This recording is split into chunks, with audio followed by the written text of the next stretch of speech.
we could create a 300-page novel based on what we communicate. But the question is which of our words are really making a difference? Which of our words are really connecting with our intended audience? Which of our words are really helping to influence others? See, it's not about the number of words. We all know how to talk. We all know how to communicate. The real question is, how do we make our words count? People that were working with us, so they promoted me to manager, and I did well as a manager, so they moved me to Dallas. I opened an office, opened a new sales channel, and eventually promoted me to senior VP. And we went through some turbulence. This was around 9/11. Some of you might remember that, what it did to the tech industry, but it changed things a lot. We brought a new CEO in, we brought some new senior leadership into the company, and so I had a new boss. And the boss that I worked for was a guy from Paris, France, who I struggled to connect with. And I was raised a little guy from a little town. I didn't fully understand Paris and all the cultural changes that went on with working for a guy from Paris.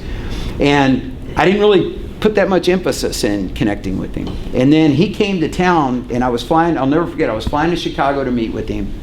And I thought I was going over there for a planning meeting. I thought we were going to talk about how we were going to redo the territories and what have you.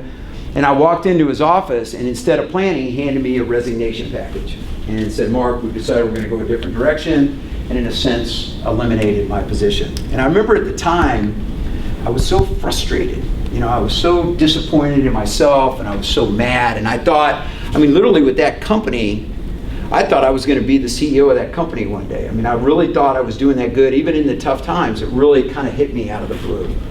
But as I look back on that experience through the lens of time and experience and growth, I recognize now that it was really me who made the mistakes.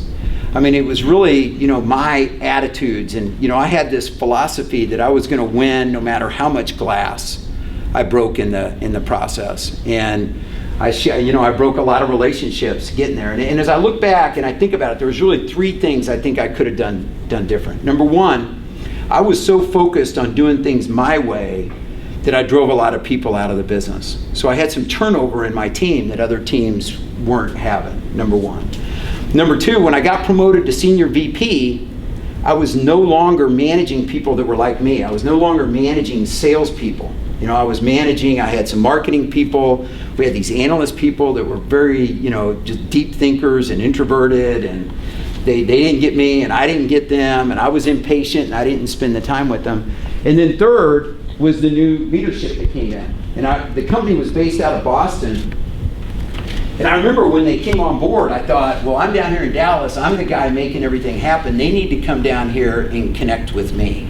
And I made a half-hearted attempt, and I thought, well, they'll eventually see the light, and they'll eventually come down here and connect with me. Well, by the time we got to there, I was at the end of the road. Had I known these principles, had I known these practices, I could have been much more focused on connecting earlier, building those relationships earlier.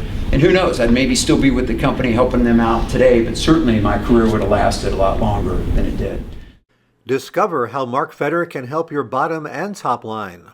Contact Bob Kaplitz, 214-766-4236.